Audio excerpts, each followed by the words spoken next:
7 erreurs à éviter absolument avant de choisir ton logiciel comptable. 7 erreurs. 7 erreurs que je vois revenir tout le temps quand quelqu'un choisit un logiciel comptable, un logiciel de facturation ou un outil de gestion. Ce sont des erreurs fréquentes, évitables et souvent coûteuses à corriger après coup. Si tu en évites quelques-unes, tu gagnes du temps, de l'argent et de la sérénité. Le but n'est pas de choisir le logiciel parfait. Le but, c'est d'éviter le mauvais outil pour ton profil.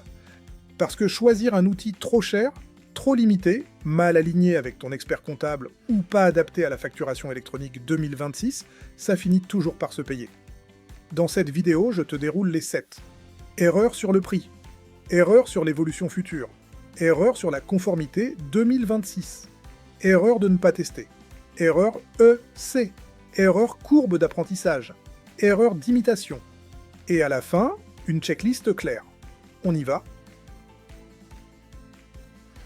Erreur numéro 1. Choisir sur le prix seul. C'est l'erreur la plus fréquente. Tu compares les abonnements, tu prends le moins cher, et tu te dis que tu fais une économie.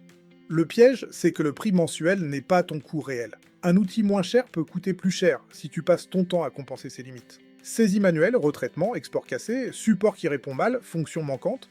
Un outil plus cher peut être inutile si tu n'utilises pas ses fonctions. Module avancé payé et jamais ouvert. Multi-utilisateur sans équipe. Pilotage complexe sans besoin. Le bon raisonnement, c'est le coût total, coût direct de l'abonnement. Plus temps gagné, plus risques évités, plus migration future, plus support, plus collaboration avec ton expert comptable. C'est ce total qui te dit si l'outil est rentable, pas le tarif affiché en page d'accueil. Petit rappel, abonne-toi à la chaîne pour ne pas rater les prochaines comparaisons logicielles. Erreur numéro 2. Oublier ton évolution future. Tu choisis pour aujourd'hui, tu oublies que dans 12 ou 24 mois, ton activité aura peut-être changé. Plus de volume, salarié, TVA, passage en société, nouveau secteur. Si l'outil que tu prends ne suit pas, tu vas devoir migrer. Et une migration peut être simple ou longue selon la qualité de tes données, ton volume, tes justificatifs, tes exports et l'outil cible. Pas une certitude, mais un risque réel à anticiper. Avant de choisir, projette-toi sur 12 à 24 mois. Statut, TVA, volume de facture, salarié possible, outil de ton expert comptable. Facturation électronique 2026. Vérifie si l'outil peut suivre. Si oui, tu signes l'esprit tranquille. Sinon, choisis un outil un peu plus complet aujourd'hui ou prépare ton plan de migration. Erreur numéro 3. Ne pas vérifier la facturation électronique 2026. À partir du 1er septembre 2026, toutes les entreprises françaises devront pouvoir recevoir des factures électroniques. Et selon la taille de l'entreprise, l'émission suit un calendrier qui peut s'étaler jusqu'en 2027. Tu dois donc vérifier le rôle exact de ton outil dans ce dispositif. Est-il plateforme agréée, solution compatible, connectée à une plateforme agréée? Avant de signer, consulte la liste officielle sur impôts.gouv.fr. C'est la seule source qui fait foi. Pas la com de l'éditeur, pas la mienne. Vérifie aussi l'émission, la réception, le e-reporting, les formats supportés, le routage, les limites de ton offre, et le calendrier qui s'applique à la taille de ton entreprise. Ne suppose pas qu'un outil est conforme parce qu'il en parle, et ne suppose pas qu'il ne l'est pas non plus parce qu'il n'en parle pas. Vérifie au cas par cas. Erreur numéro 4. Ne pas tester avec tes vrais cas d'usage. Quand c'est possible, teste l'outil avant de signer. Si l'éditeur ne propose pas un essai, demande une démo ciblée ou un onboarding sur tes propres cas. Teste au minimum 6 gestes. Premier, crée une vraie facture, avec un vrai client, un vrai produit, un vrai montant. Deuxième, importe ou saisis une dépense réelle.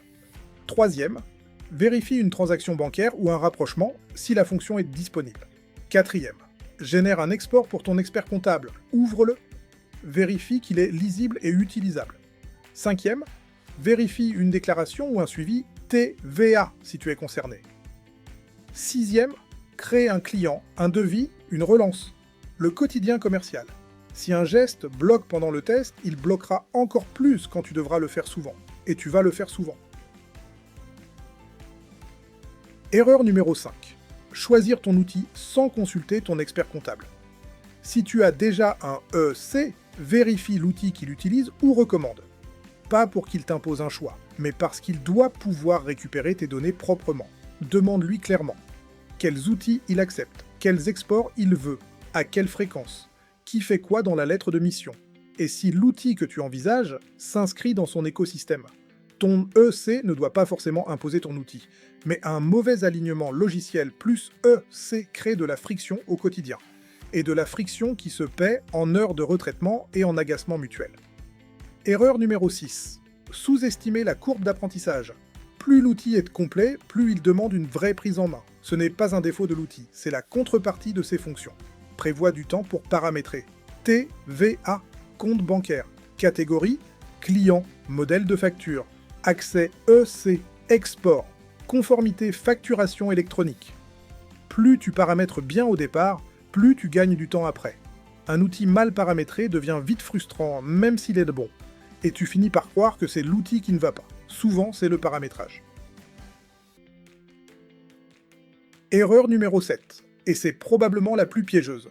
Choisir par imitation. Tu choisis parce que ton voisin utilise tel outil, parce qu'un ami freelance le recommande, parce qu'un YouTuber en a fait une bonne vidéo, parce que ton concurrent l'a affiché en story, parce que tu as vu une pub. Le piège, c'est que tous ces gens n'ont pas ton profil. Un graphiste micro n'a pas les mêmes besoins qu'une SARL BTP avec stock et salariés. Une TPE de service avec une équipe commerciale n'a pas les mêmes besoins qu'un freelance B&C solo. Une activité avec inventaire n'a pas les mêmes besoins qu'une prestation pure. Un dirigeant avec un EC très impliqué n'a pas les mêmes besoins qu'un solo en autonomie totale. Le bon outil, c'est celui qui correspond à ton profil. Pas celui qui a le meilleur marketing, ni celui qui est le plus visible. Avant de choisir, fais ton propre cahier des charges. Statut, volume, TVA, EC, équipe, secteur, évolution. Ensuite seulement, regarde quel outil coche tes cases, pas l'inverse. Verdict. Avant de choisir ton logiciel comptable ou de gestion, fais ton audit en 10 points. Premier, ton statut. Deuxième, ton volume de facture. Troisième, ta TVA. Quatrième, ton expert comptable et son outil. Cinquième, ton besoin de déclaration. Sixième, ton besoin de compte pro. Septième, ton besoin CRM ou gestion commerciale.